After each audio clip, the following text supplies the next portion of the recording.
We are live. Olá, boa tarde a todos.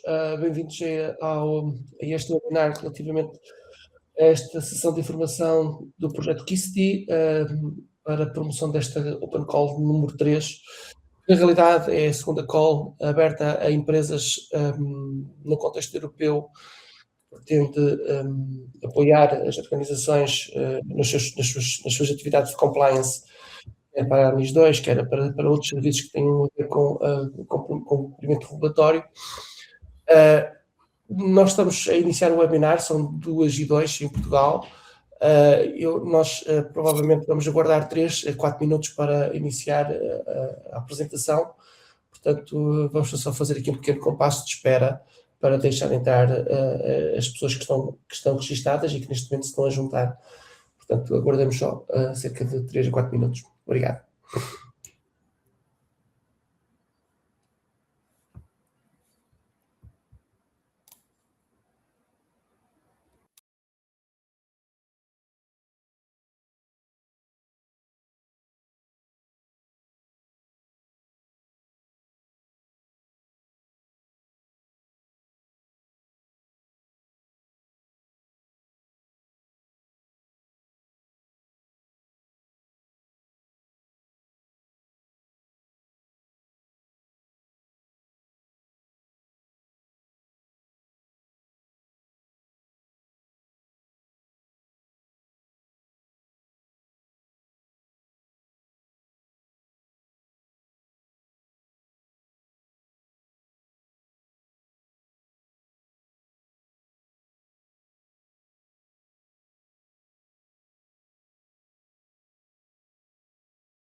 Ok. Eu penso que me estarão a ouvir, não consigo confirmar, mas já são 2h05 e, portanto, estará na altura de iniciarmos este evento, este webinar de disseminação do projeto CYSSDE. Apenas para contextualizar, o Centro Nacional de Coordenação em Portugal é uma das entidades que está a apoiar intensamente a execução deste projeto no contexto nacional e europeu. O objetivo que temos enquanto Centro Nacional de Coordenação é, na realidade, tentar promover a economia da cibersegurança no contexto nacional, promover também a investigação nesta área e o desenvolvimento do ecossistema da cibersegurança nacional.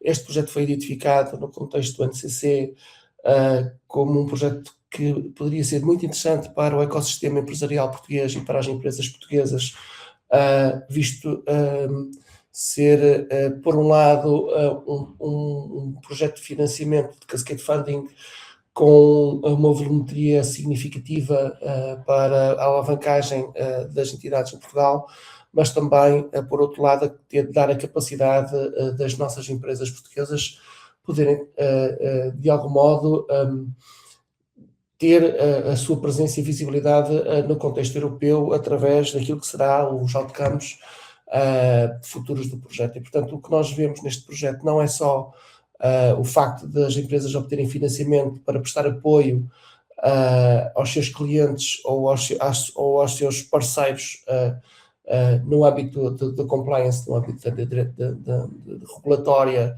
quer nacional, quer europeia, mas também acresce aqui a oportunidade que um projeto deste tipo trará no contexto de visibilidade do ecossistema europeu da própria empresa. Portanto, há aqui uma garantia de que as entidades que são que se candidatam e que pertencem a este projeto têm aqui um acesso a uma rede europeia de parceiros para projetos futuros e para iniciativas futuras, mas também há aqui quase uma componente de garantia daquilo que são as entidades que participam neste projeto, que os resultados que têm e os outcomes que têm a capacidade de ser benchmarkable a nível europeu, portanto, ser comparáveis e a nível nesta questão.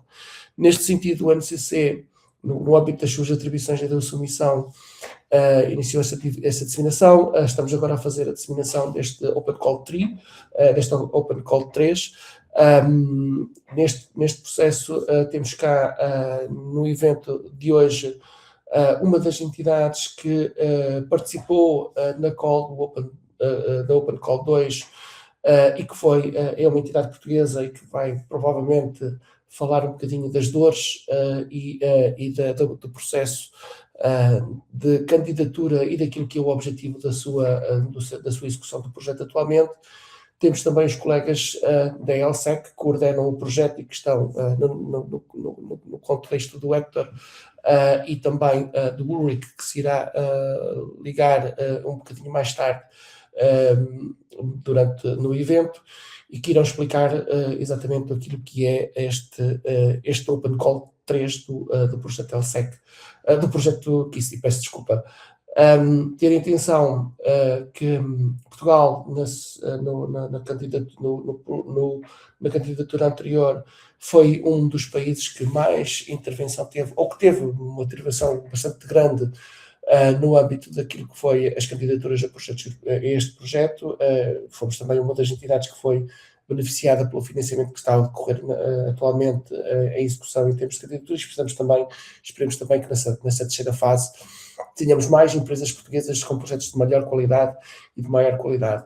Ter também aqui o facto, dar aqui uma nota que esta call não é exatamente igual à de call anterior, tem maior abrangência, mas eu não serei a melhor pessoa a explicar este processo, serão os colegas da LSEC que irão falar em primeira mão daquilo que é o expectável de uma candidatura e de um projeto a ser submetido ao projeto KISSDE em Cascade Funding nesta terceira call.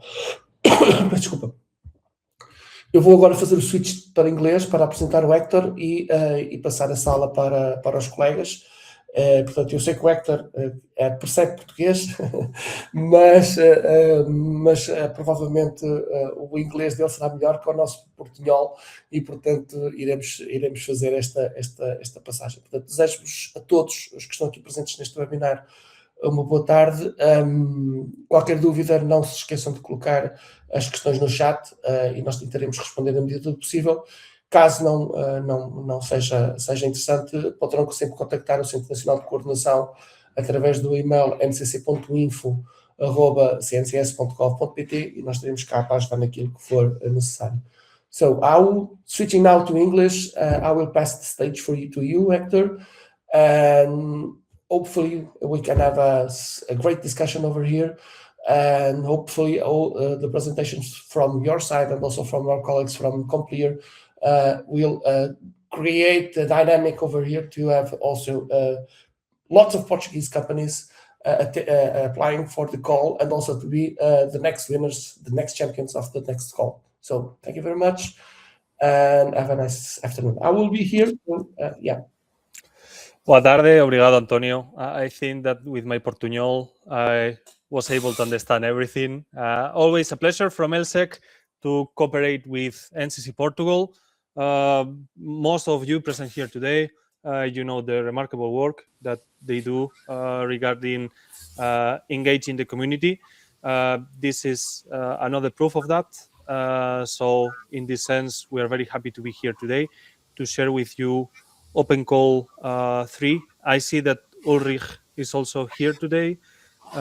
So Ulrich, if you want, you can take the floor.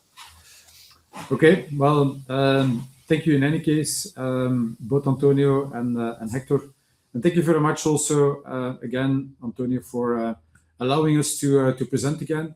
We have done this as well about a year ago, more or less in a similar setting, and it has been proven to be very successful in the sense that we have received quite a lot of interesting applications from Portugal. So that was definitely good to be able to do that again, because we saw also that actually the inputs that we received from Portugal were from very high quality. And so hopefully we are going to be able to see that again this year.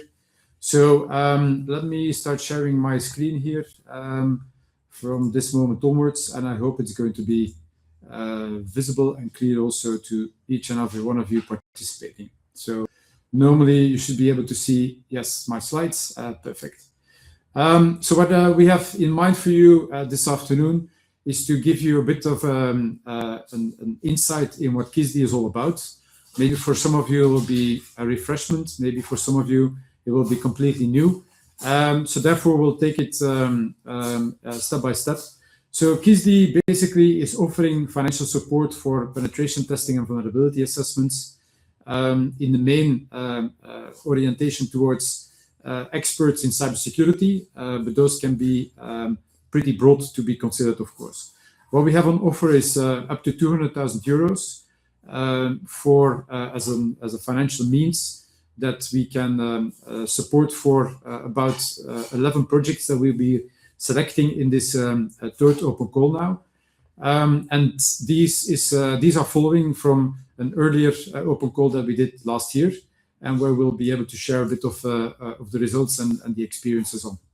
So the open call is started basically at the end of February and closes now at the end of April. So there's still time left for you, about 6 weeks to complete.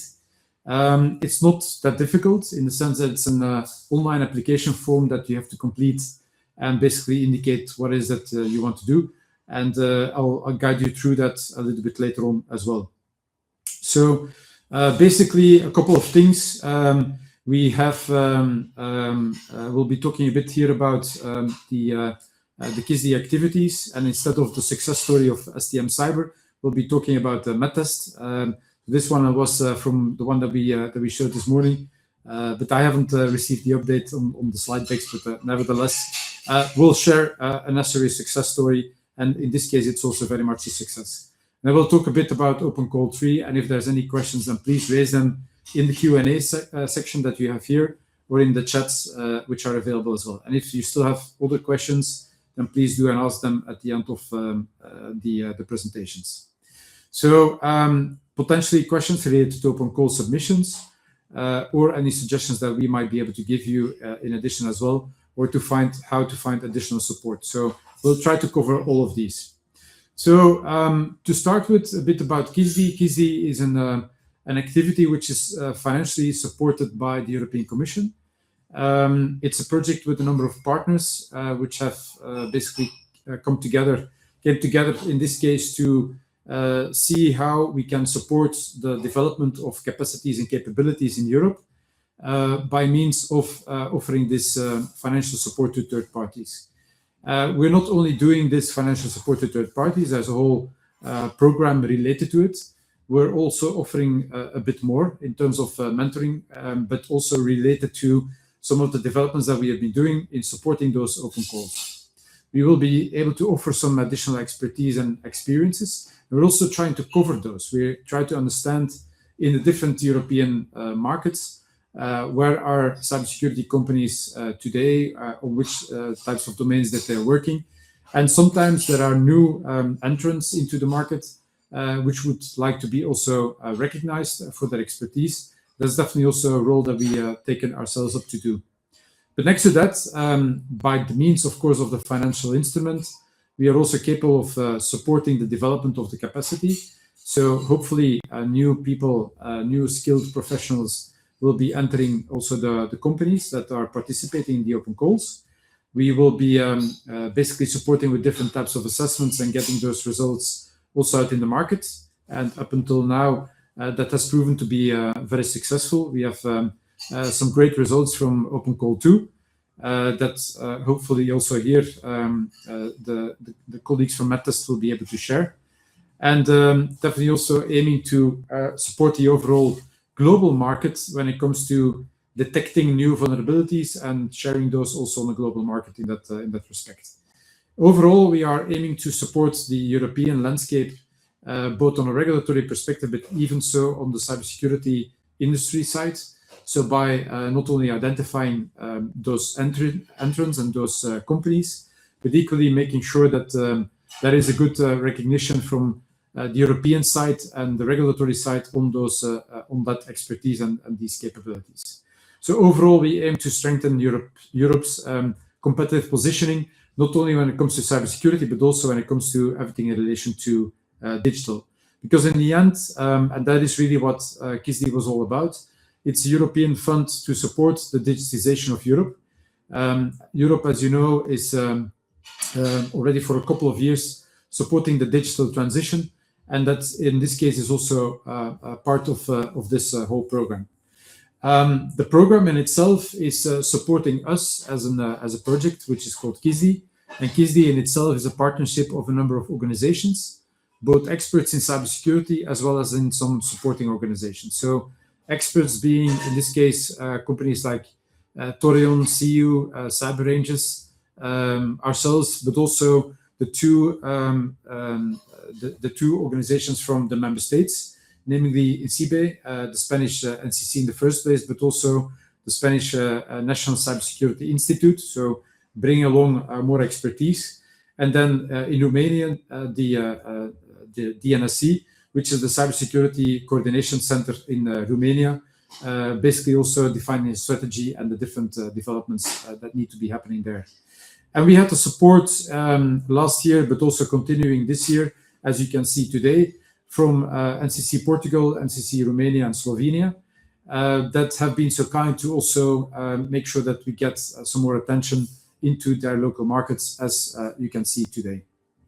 So a couple of reflections from the previous open call, and maybe some of you might have seen a couple of these reflections earlier on in the earlier stage, basically when I was kindly invited by NCC Portugal, together actually with Hector, by Antonio, to present some of the results of CYSSDE at the event that the NCC Portugal organized in June last year, and where we basically maybe met each other by presenting some of the results. So overall, we had received in Open Call 2, which was the one from last year, more than 121 applicants and applications, for which we selected in the end 10 projects.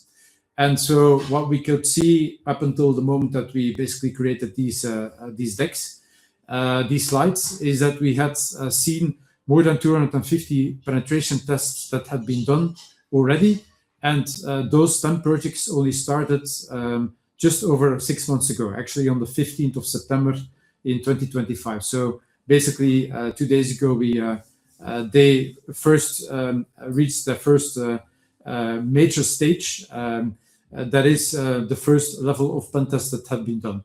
And basically yesterday, we then discovered that through the first stage reporting, actually more than 450 had already been done. So up until now, more than 450 penetration tests have been done only by these 10 projects that we had selected for Open Call 2.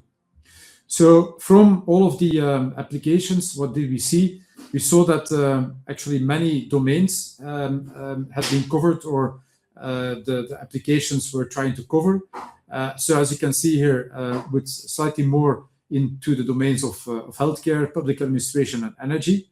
And that's, of course, also where we see quite a lot of penetration tests happening today as we speak, with a little bit less of interest, if we can call it, into food and space. And so maybe we can give a recommendation to those of you who are considering to participate in Open Call 3, is to really maybe spend a little bit more time in the domains of food and space, and maybe give a little bit of more attention there, because it might also help you in becoming selected.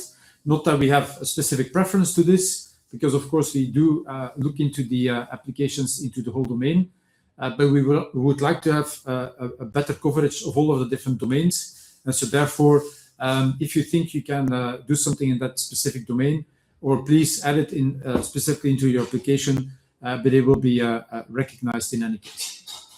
Some others, we have received applications from all over Europe, but as you can see, definitely Portugal and Spain had been very active. So specifically those countries that have been doing much more efforts, like in this case also Portugal, in making sure that this open call was known in the market, have gotten a little bit more of attention, and also we received more applications to this. So a little bit of an insight about the 10 winners, and they can be of inspiration to you. You can find the descriptions of the winners on the CYSSDE website. So if you go to the CYSSDE activities, Open Call 2, pen testing results, then you can see the names of the 10 projects that have been selected in this case in Open Call 2. And one of those, namely MEDTEST, it's called here on the website MEDTech. So that's a small error that we discovered, but we'll make that change later on, making sure that it's that it can be recognized. So in this case, for instance, MEDTEST being selected as one of the entities in Portugal. So what are we targeting for Open Call 3? We're mainly targeting cybersecurity experts. There can also be other companies working in cybersecurity, or if you have a large company that has a cybersecurity expert group inside, those of you definitely are welcome, of course, to join.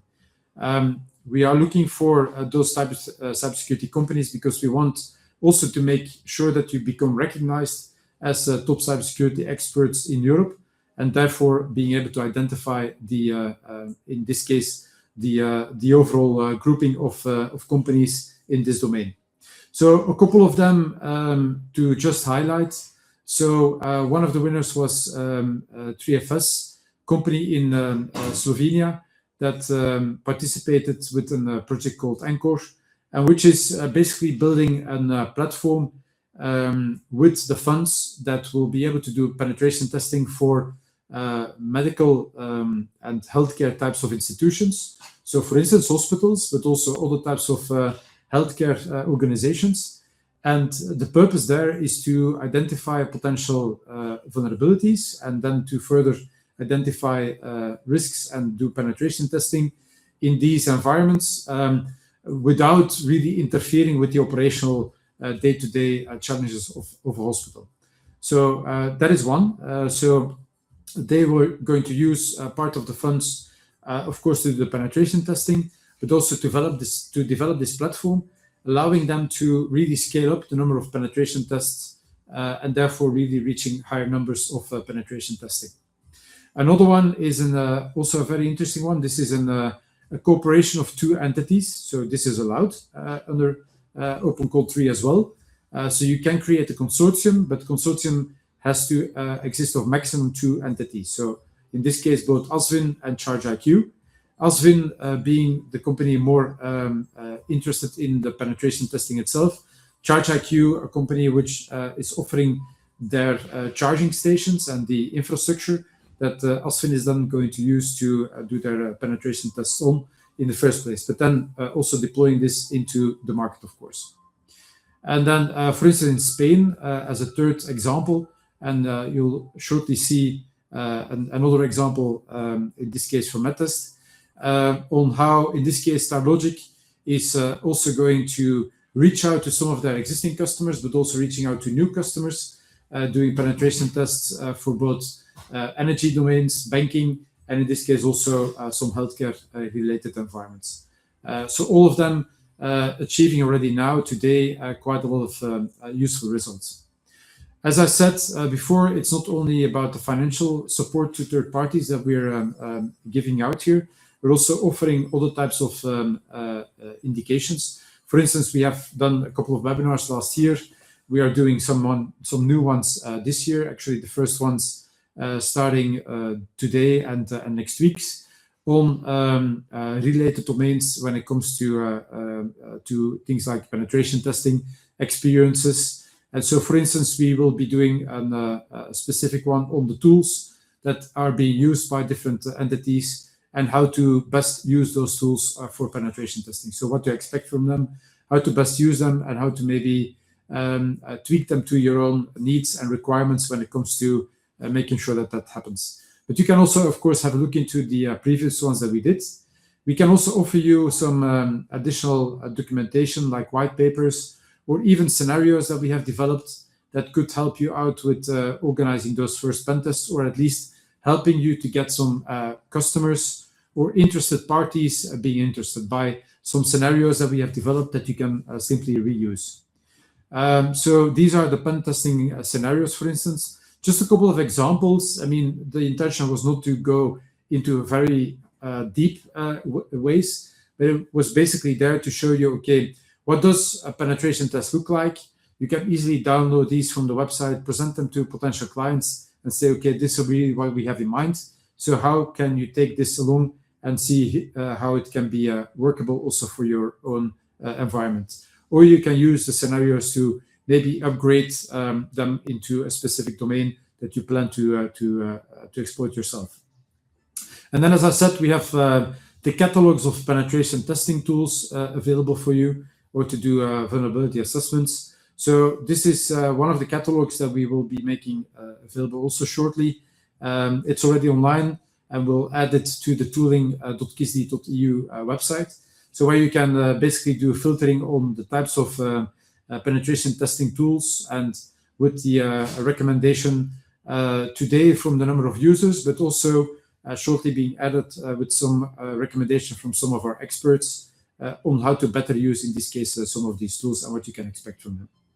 So the CYSSDE Open Call 3 that we are launching now, and then with the deadline end of April, again has a focus towards critical infrastructures, resilient or important entities under NIS2, or in this case potentially also SMEs. So that's really where we want you to focus on when it comes to doing penetration tests, is to those major domains. You can combine them, of course, if you would like to.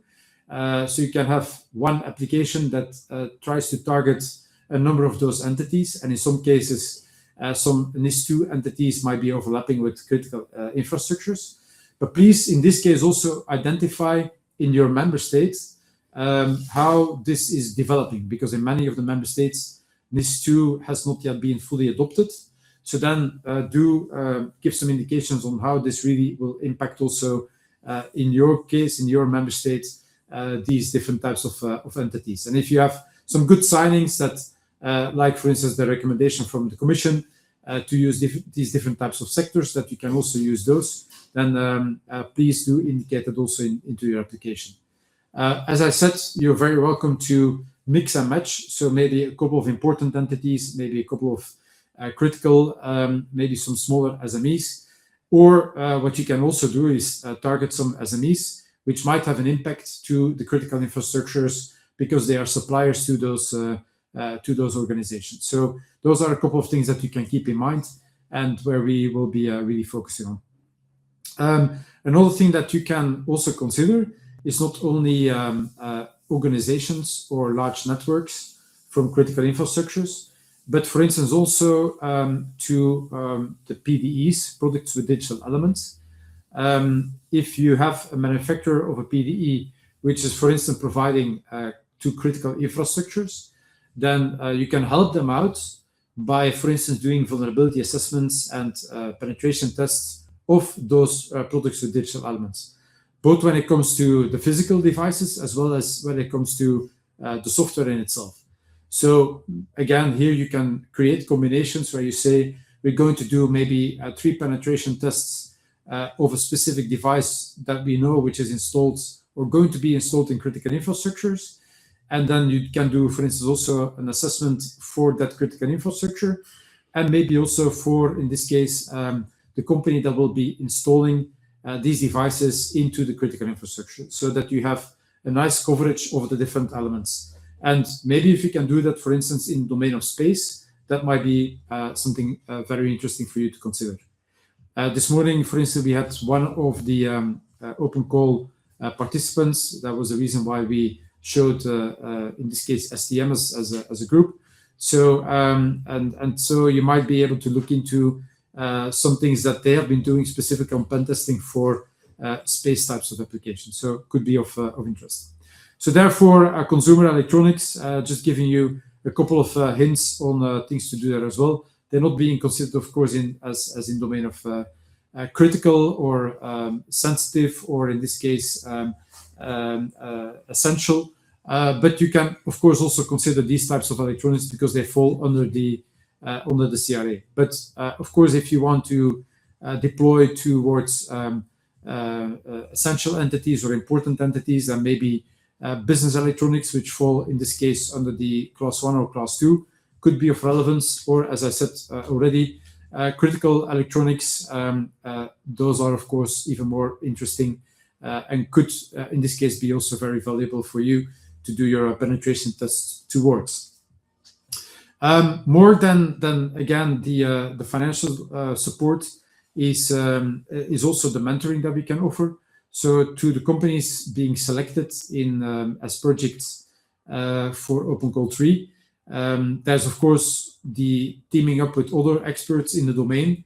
We now have a number of our Open Call participants which are really asking to be in touch with others because they can share intelligence, they can share the tools, they can share what's your experience been on using this or that type of application for penetration tests. Are you also seeing similar types of vulnerabilities in your domain?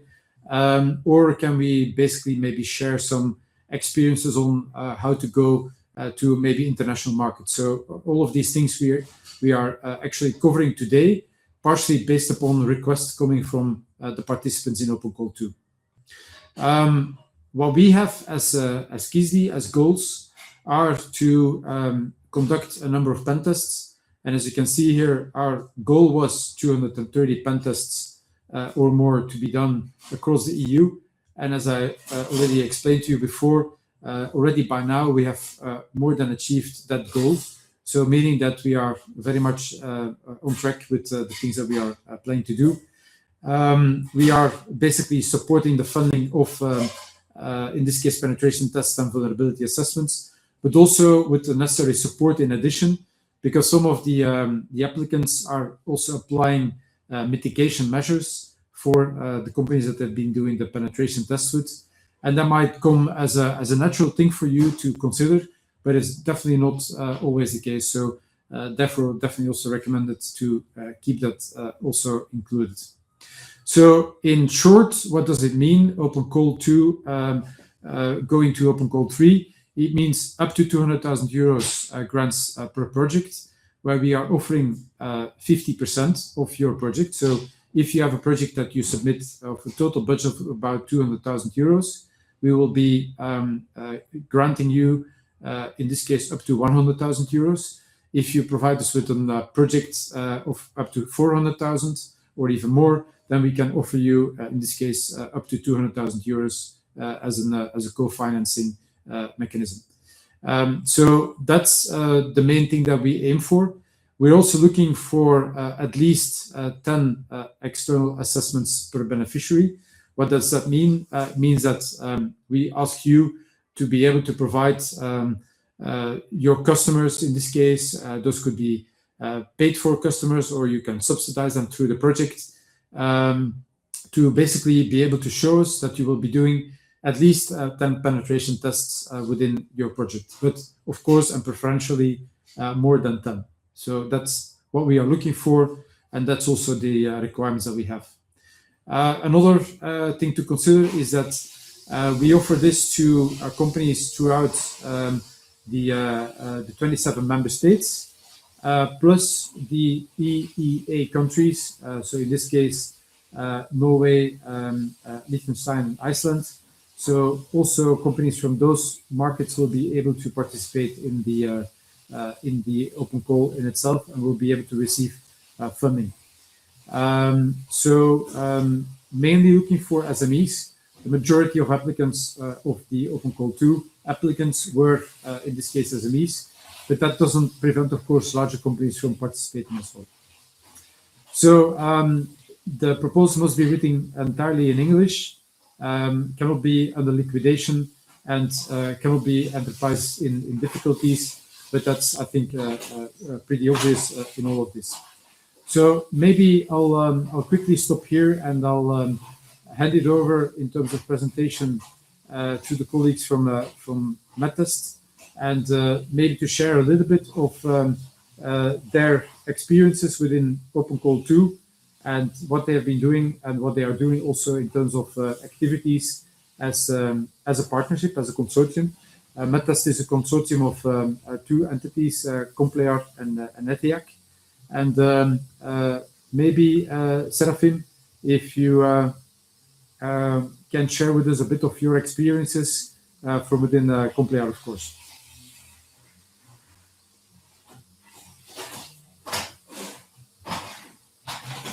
Just give me a moment to share.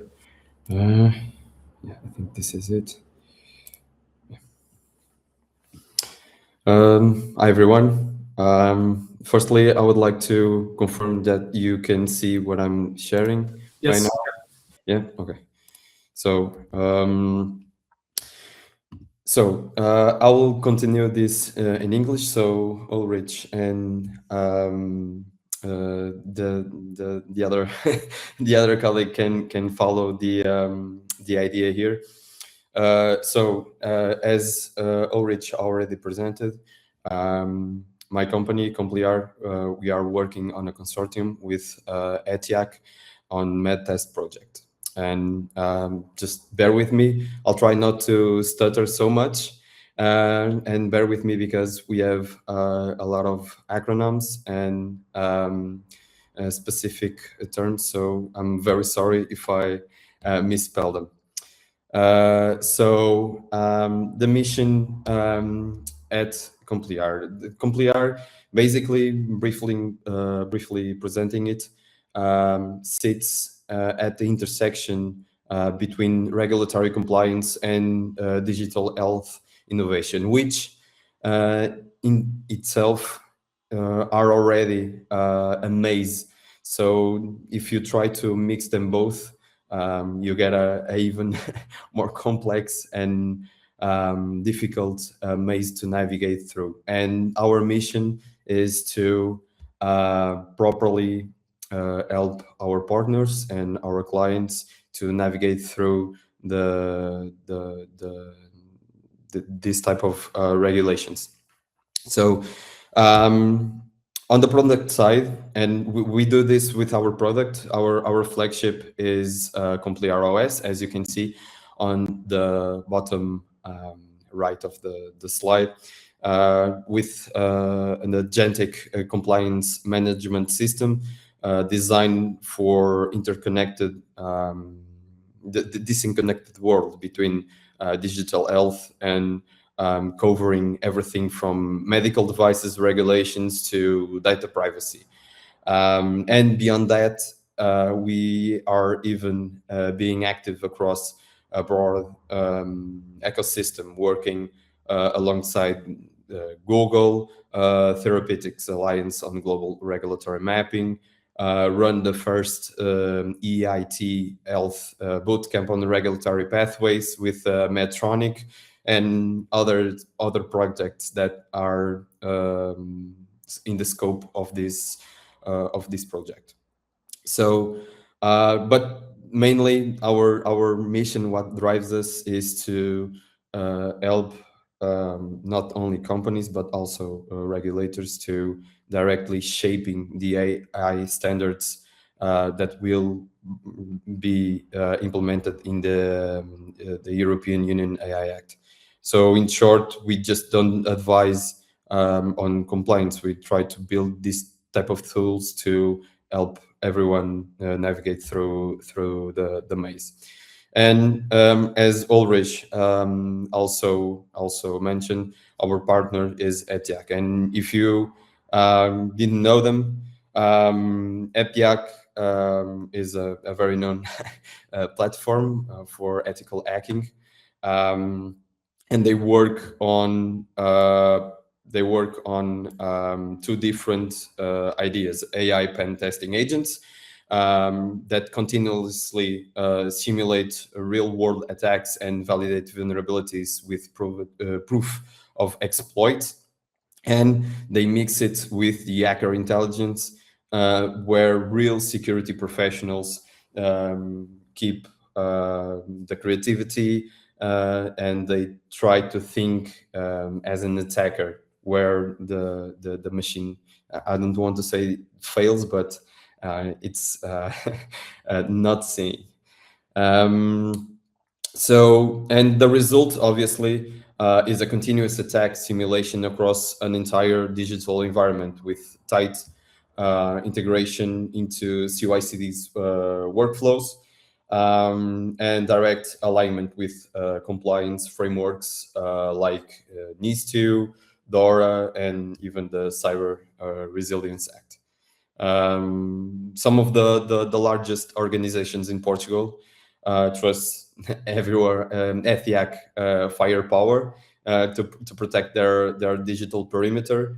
And we are proud to not only to be here on MEDTEST, but also to be their partner and try to help on the regulation part, and even on the reports as we see further. So a quick reference to MEDTEST. It was born from this project. We applied last year on the open call too. It's a program designed to elevate cybersecurity standards in critical sectors, as Ulrich mentioned. And of course, healthcare is obviously a place to start. During my presentation, I would like for you to think as a patient. You are healed, you have your health on the line, and you don't have the predisposition to deal with eventual data leaks or compromises. You just want to be well treated and get your health looked at, and for that, all those data can be needs to be collected, and they can be compromised. So it's there where we aim to help. Our goals, obviously, beyond numbers, they matter. We try to identify vulnerabilities in hospital systems and IoT devices. We are embedding a cybersecurity culture in digital health startups. We are also addressing security gaps in medical device manufacturing, producing comprehensive best practices manual for the sector, and also identifying CVEs, the common vulnerabilities and exposures specific to healthcare in public medical devices databases. So as you can imagine, this is not a one-time audit. This is a continuous security engagement. And if your organization hasn't a security spot, I need to sell this. Ulrich did the same. So if your organization hasn't yet secured a spot for a free cybersecurity assessment, I really would encourage you to reach out. So, but just beyond our mission, and for you to have a proper view of what we do, and these are real numbers, so you have a proper view of what we really do across the entities we engaged so far, we have 24 organizations that showed interest in participating, where 7 of those already got onboarded, and shows us to deliver these products. And from these 7, and we are talking about health tech startups, SMEs, and both public and private hospitals. Since the beginning of this, we have already identified 311 vulnerabilities across 179 digital assets. Perhaps the most striking is to point out is that those 7 onboarded entities collectively cover over 10,000 users, both internal personnel and external clients. And those numbers that you can see there, the total of users covered across the onboard entities, are people whose data and safety depend on the security of systems that we are working now actively testing and improving. So behind each vulnerability, there's a potential, as I said, a potential record, a clinical device, or a care pathway that can be or will be for sure disrupted, and we should prevent it. So after that, of those 7 companies, for you to understand, obviously they are anonymized here because we also care for GDPR. We need to cover their names, of course, but what stands out immediately is the distribution. For example, the organization B on the second line alone accounts for 128 findings, with 1 critical and a significant number of medium severity issues. All across those 7 organizations, we have 1 critical, 1 high, 32 medium, and 54 low findings, and plus 223 informative items. Exactly. So we use CVSS, of course.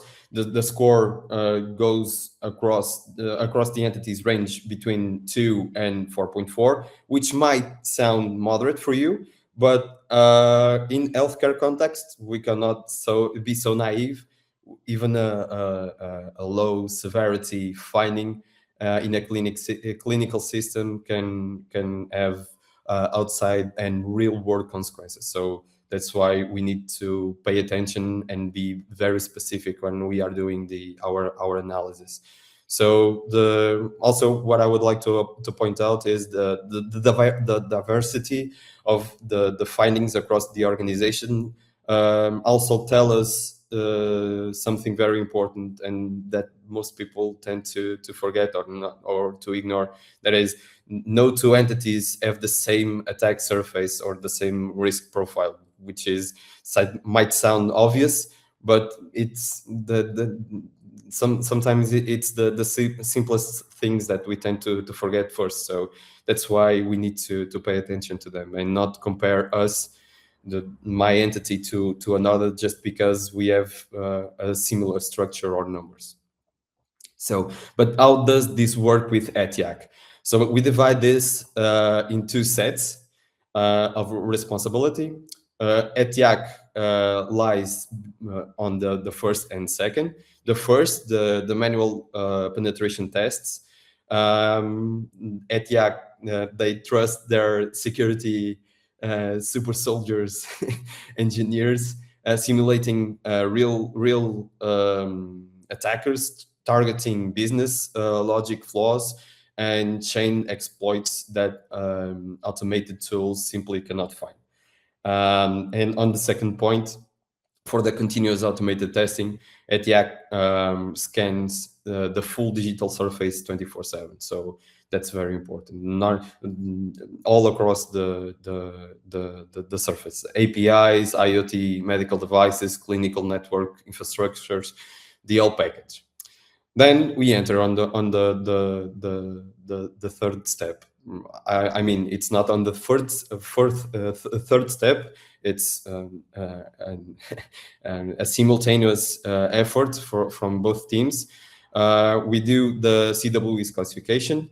Every single finding we mapped to the Metro Common Weaknesses Enumeration Framework, building a sector-specific healthcare vulnerability taxonomy that didn't exist before MEDTEST. And on the fourth point, structured reporting and advisory, we try to risk prioritize the reports, aligning it with NIS2, MDR, ISO 27001, which is the very basic, and others like the 62443, because vulnerability report that doesn't map to regulatory obligations is just another paper, and hierarchy or even directors tend to forget it if they don't have the proper impact or weight. So that's why it's so important to have a very specific, well-designed and legally based report, so they can, so the people who make the decision understands that this is very important. So this is a quick preview of how we classify them, and according to our experience so far on MEDTEST, we have been collecting this type of data, and this is just to show you how we do the assessment and the advisory for ETIAC. So, but this is very important. How does a pen test works? I know that from our meetings that Ulrich really wanted for us to explain how this works and why this is so important for you to understand. So, on the first step, we have reconnaissance. Imagine all that is domain names, IP ranges, exposed service, employee information, technology stacks, all of those are going to be a target for OSINT, for open source intelligence, that for users of that dimension. And in healthcare, this includes identifying exposed clinical systems. And this phase, and this is the worst part, this phase is passive and generates no alerts. You don't know if you are being scanned or not for your vulnerability. So you need to start from the beginning and thinking that you are not safe. And then after that, it comes the scanning, the active probing of targets attack surface. They are port scanning, they are service fingerprinting, they are going to search for vulnerability identifications. And on this type of context, this maps the firmware version, the network interfaces, a lot of things, which it's very specific for this. After that, we have the exploitation, which is basically they are going to brute force these vulnerabilities. After that, we have the privilege escalation, where attackers, in this case, on the penetration on a pen test, the ETIAC, for example, is going to after exploring the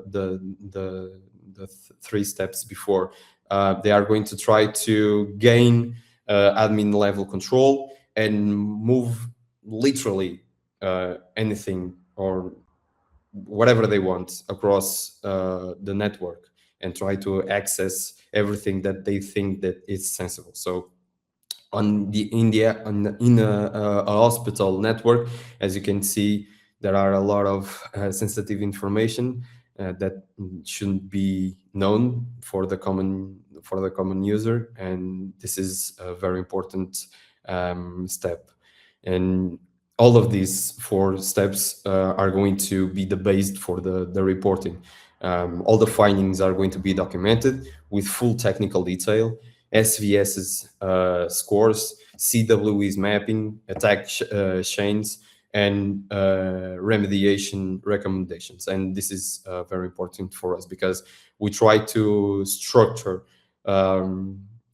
this reporting exactly for that. So the decision makers understand that the cybersecurity is it's not only a nice thing to have. It's very important. It will have real life consequences for people. So I will speed this up. This is just some technical things regarding the legal frameworks.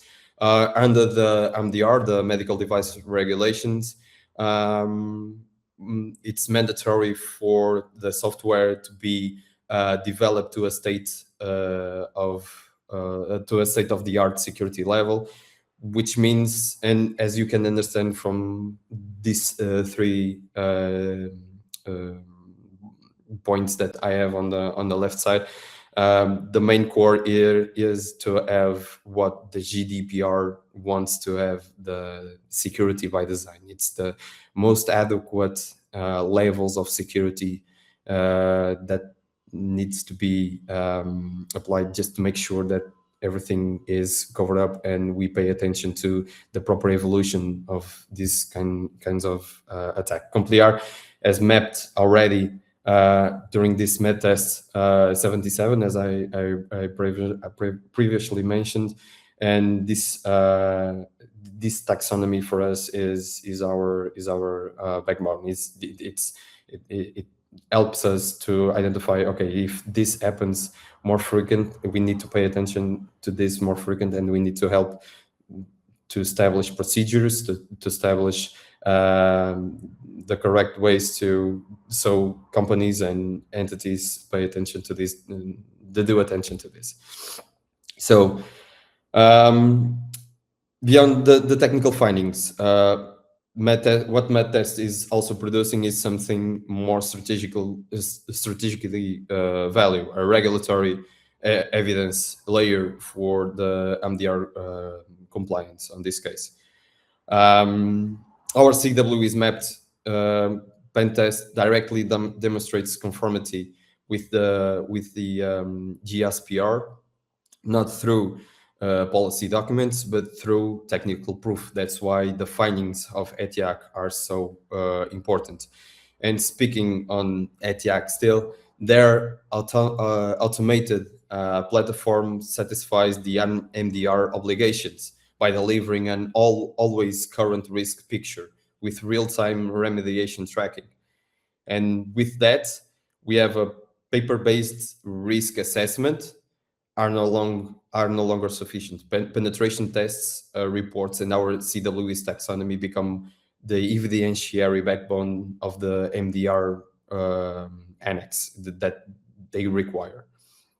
So, and the data exchange security testing, which is also increasingly in scope of both MDR and NIS2.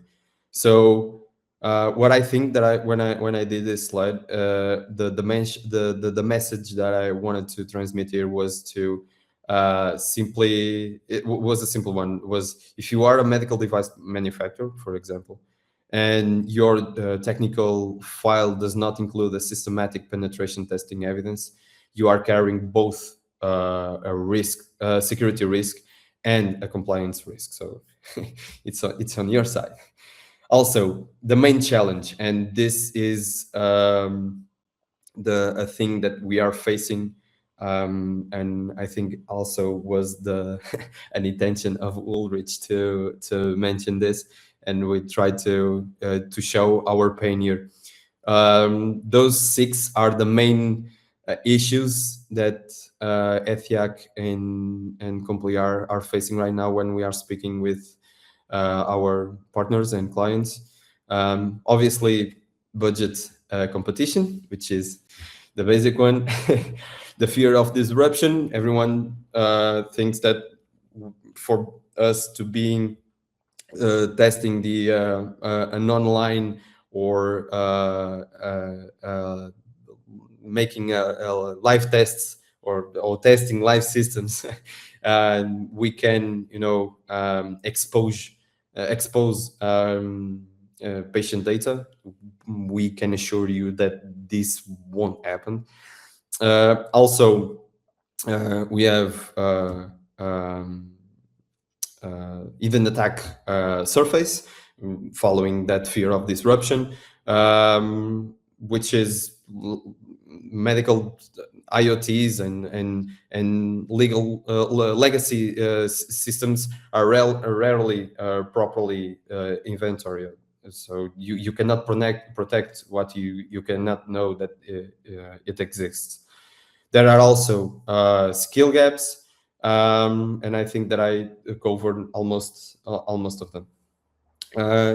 But so as you can imagine, this is very, very important, and the result here is painfully predictable. Healthcare organizations sometimes discover their vulnerabilities after an attack has already exploited them, and we want to change that. But for changing that, we need to face this type of mindset.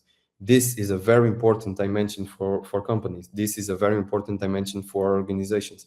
Cybersecurity is a thing that it's not a nice to have check. We really should worry about this. It's dangerous. So, but how do we try to fight this mindset? Early this year, Complear co-hosted a webinar with ETIAC, represented by Vitor, and also there was two professionals from the Lusíadas Hospital, Sofia and João, and we talked about the importance of pen testing for cybersecurity in healthcare, which basically it was all of this presentation done with with experience, especially with Lusíadas Hospital. We also are running some awareness series, especially on LinkedIn and on Facebook, debunking cybersecurity myths, targeting digital health startups and SMEs with accessible and actionable contents, just to make sure that they are paying attention to this, because it's a thing that came and it's going to stay for a long time. And obviously that we are not going to stay here.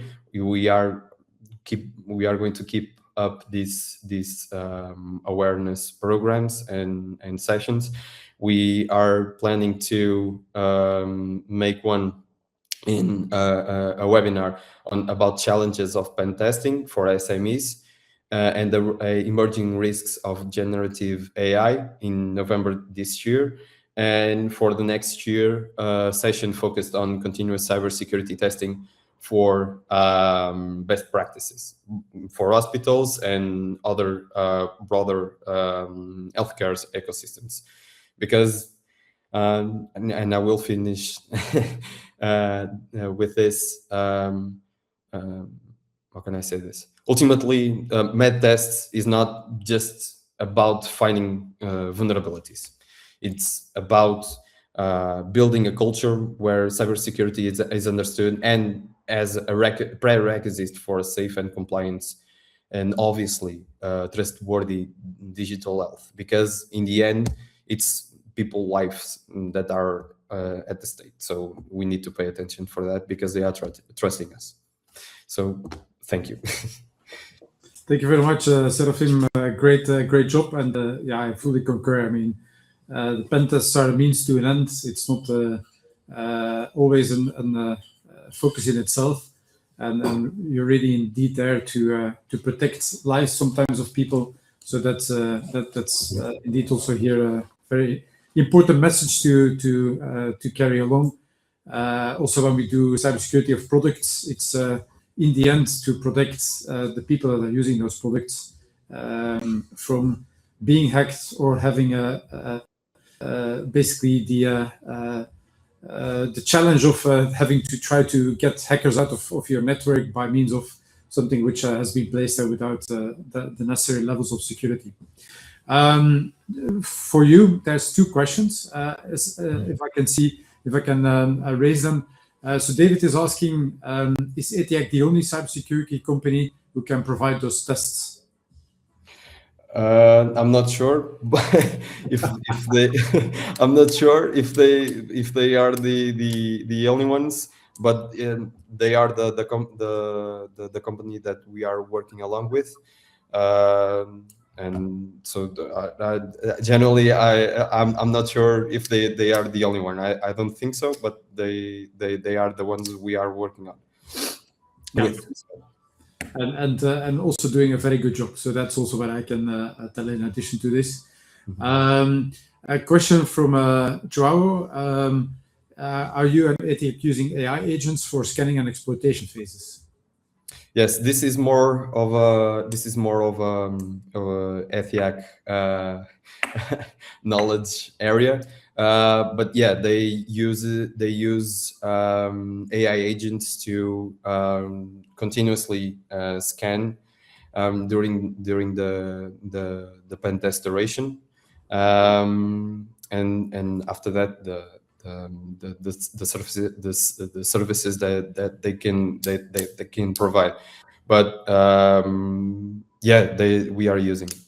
Yeah. Okay. So yeah, I see that David is not completely satisfied with the answer on the previous one. So yes, David, in any case, there are many other companies that do provide those tests. But for the sake of, let's say, having ETIAC and Complear here, let's just focus on them for now. And I'm sure that also within the guides that we will provide, we will be able to show you some additional insights there. So maybe, Antonio, if you allow me, I can pick it up now on just quickly going through Open Call 3 and then checking out some of the other questions that might be raised. So thanks in any case, Seraphim, and great to see you here, and my compliments and also my best regards to the colleagues that I'm dealing with on a regular basis in this case. Thank you. Okay. So I'll quickly go back into the presentation about the application process. So how can you apply for Open Call 3 of CYSSDE? So now that you've seen a bit what it is that we're asking for, also a bit the level of expertise, but also what companies can start doing with this and how they start applying for this. This is basically what you can and need to do in order to receive the 200,000 euros, up to 200,000 euros in financing from CYSSDE. So the first thing to do is start an application form, which is basically an online environment. You can easily reach that through the CYSSDE website. So basically, if you go to kyssde.eu, you'll see a pop-up appearing immediately. You can click on it, and then you'll see a page with the description of all of the different requirements. If you click on the enter into application now, you will basically go into this domain. So it's called opportunities.get1pass. And there it will open up a new window, which will basically give access to this application form. On both websites, you will find some additional guidance. There is a guide for us, and you can use a guide for applicants in any case to understand maybe better some of the specific requirements that we have. Some of those requirements are not entirely our own imagination or based upon what we have been conceiving. They are there because there's some specific requirements, of course, also from CYSSDE towards our funding body, which is the European Commission, that needs to follow a certain procedure. So some questions and the way that we are operating these things are really following those recommendations and the requirements also from the Commission, making sure that the whole process runs open and transparent, and that basically many entities, applicants can participate in at the same level or par value. So once you started the application and that you finished it at the end of April, and so once you started, you can go back and as many times as you want to make changes, to update the application, to make sure that it's really up to what it's supposed to be. And you can do that up until the 28th of April at 3 p.m. So there, once you've done that, we will start the evaluation. And so I'm giving you now the indication on how do we do that, because you can take that into account when you start preparing for the application itself. So we will do an admissibility and eligibility check, meaning that if you are basically a company applying from outside of the countries that I've suggested earlier on, so the 27 member states plus the EEA countries, you will probably not be further analyzed. So next thing is, if you're planning to do something else than penetration testing, it will be an in-out of scope screening, and you will be probably left out. Once you are in, then there will be an independent external expert that will be going through your application in the first level. So that won't be CYSSDE itself, there will be external independent experts. Per application, we will be having 2 experts looking into your application, and they will be providing a scoring on the basis of what you have provided them, and of course also on the criteria that we gave them where they need to score. Basically, similar criteria as the ones that you will be finding. In the end, they will be giving you a score. Maximum will be 15.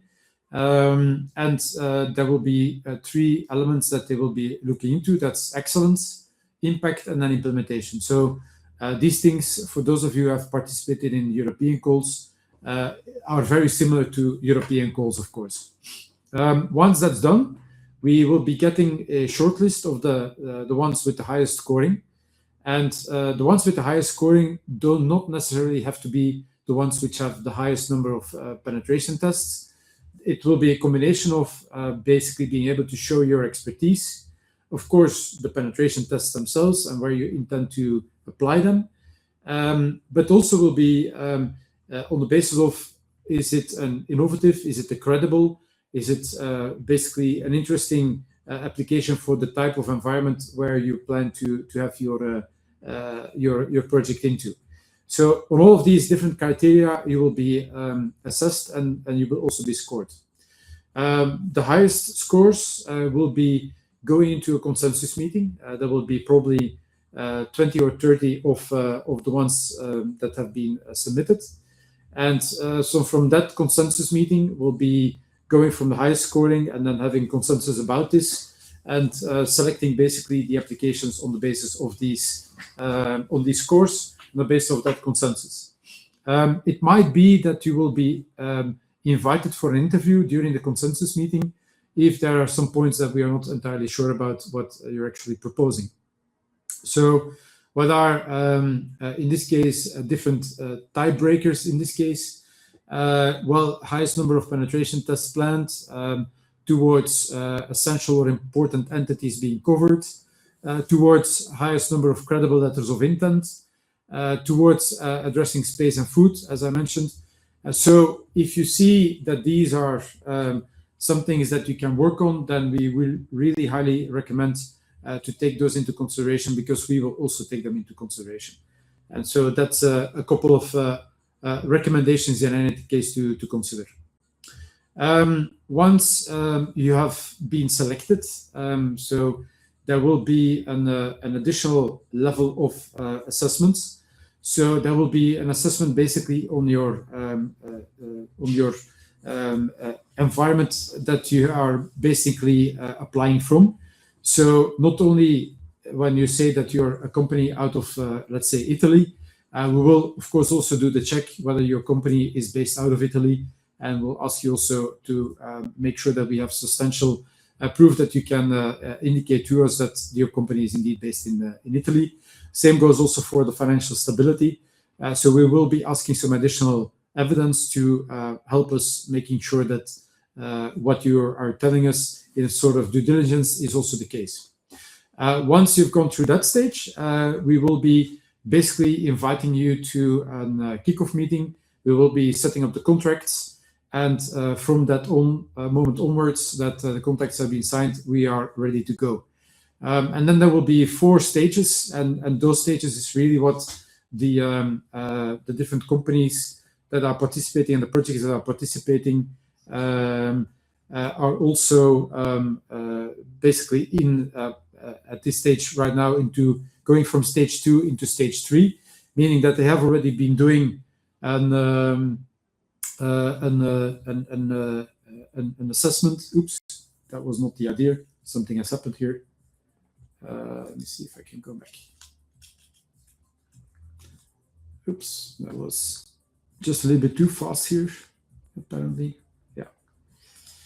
All right, here we are again, and let me show you again.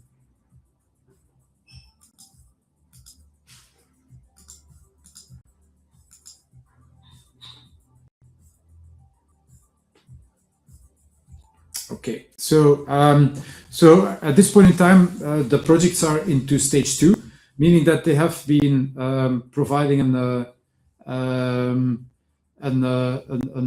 execution plan in September. That was then it took them 6 months basically to start the first penetration tests and the first interactions, and then from that onwards, they're now going into stage 3, doing additional external assessments. So.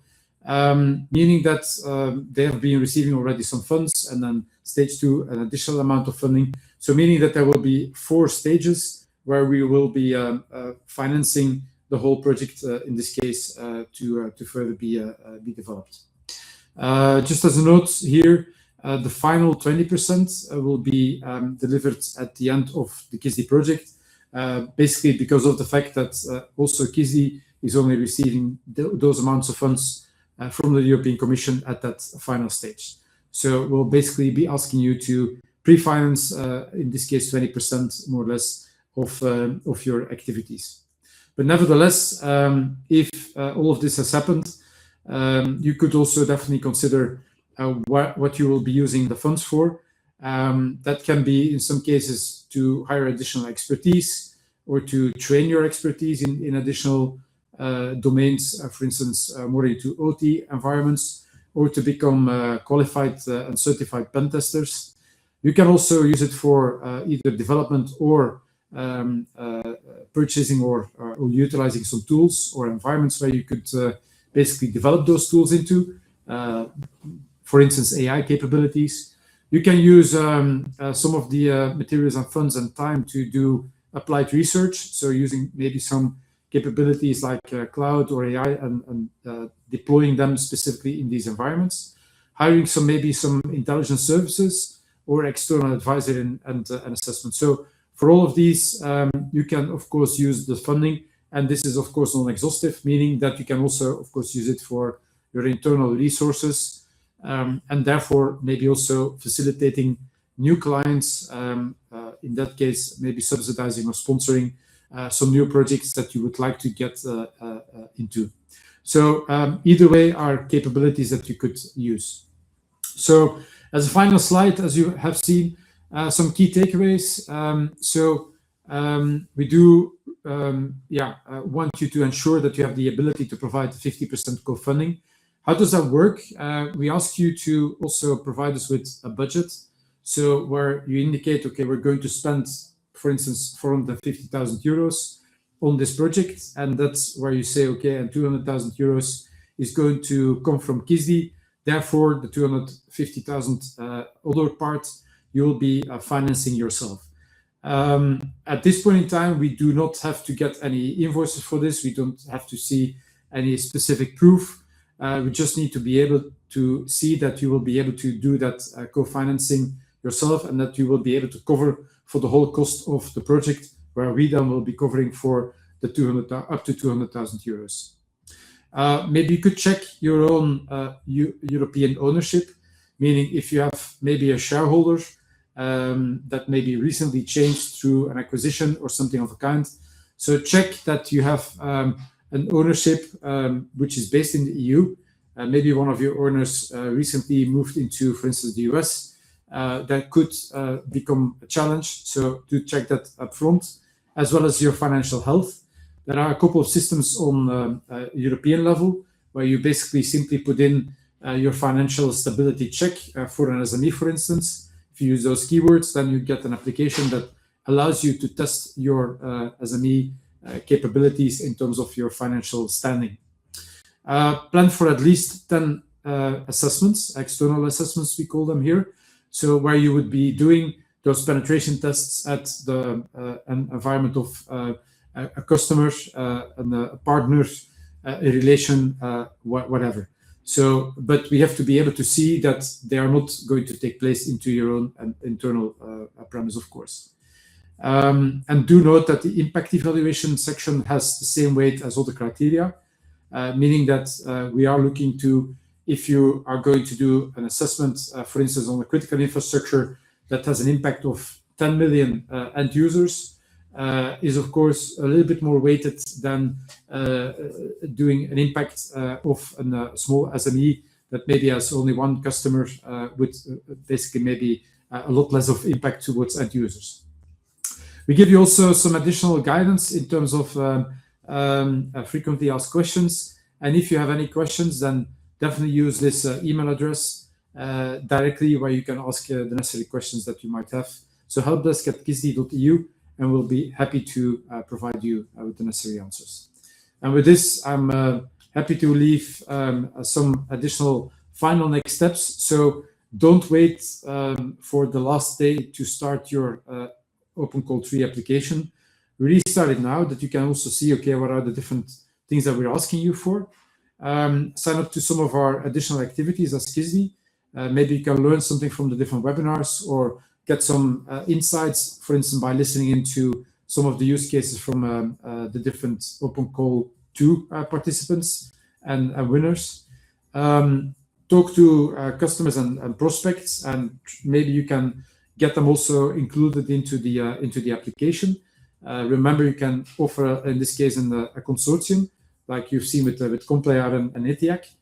And for sure, also make sure that you will be able to publish some of the results of the vulnerabilities and therefore also be able to expand the community. So, for instance, we have this platform that we are making available, which is called assessmentexperts.eu, where we bring together all of the experts into the cybersecurity assessments, in this case, the penetration testers, and where we aim to further share the experiences of assessments and basically also share results of these assessments. And so with this, really at the end of, let's say, the story, where you can find, in this case, my QR codes to the LinkedIn profile, or you can reach out to us over the general email info@cyssde.eu. So happy to be able to share this today, and I'll just end here now with sharing my screen. So Antonio, I hope you're still there. Yes, you are. Great. Yes. Thanks again also for you for hosting us here. Okay, thank you very much. Just as a closing note, we as NCC are also here to help. So don't hesitate to reach out to NCC, because we also can provide some matchmaking capabilities in the project. So we are accompanying this project, and we continue to support it. And there is one idea here that is being formed during this webinar, that was started to be formed during this webinar, is to try to provide a matchmaking session between entities that want to create small consortiums to apply for the project. So don't hesitate to reach us also. So we are synchronized with the colleagues from CYSSDE also. So yeah, we are here just to make notice of that. Thank you very much. Okay, I'm just looking to see if there's any additional questions being asked. So I see there's a question that I just answered from Tiago. So yeah, pen tests can take up to a couple of microseconds if they're being automated, up to sometimes days, maybe even weeks. I mean, that really depends. But usually it's a couple of hours or half a day or a day, depending on the size and the breadth and the depth of the type of thing that's being tested. Serafim, if you have some additional things to say there, please join in. No, just to add, it also depends the amount of assets that we need to test, to evaluate. So yeah, exactly. Yeah. It could work only with AI, or you must prove the manual pen tests were made. So it depends really, but usually what we're looking for is a bit of combinations. So Yeah. of course, we also understand that there's a lot of automation that can be done. And so if you want to use automated tools, please indicate that you plan to do that, and that's definitely fine. But also do recognize that from an industrial quality perspective, there's always a level of manual intervention that you have to do. So for sure, use AI and automation to do continuous pen testing, for instance. That's another recommendation. But there's always a couple of things that you do not control with the automation. So therefore, an intervention, a manual intervention, could be useful and sometimes needed, because there are always things that the automated systems might not be able to discover. Yeah.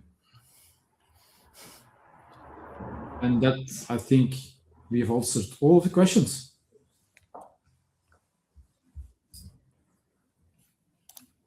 Not yet. There's always the last one. How about social engineering tests as a pen test? Well, I would say it's not entirely what we understand as penetration testing, but we do see it also. I mean, you can definitely include it in the application, so that you're, for instance, doing both penetration tests and adding to that social engineering. But in the end, it's really penetration testing that we're after, and vulnerability assessments.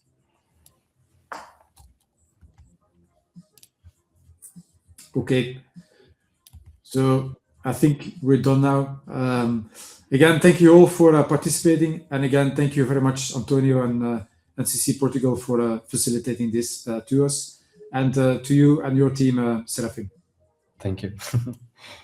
Thank you very much, and see you soon, everybody. Bye. Thank you.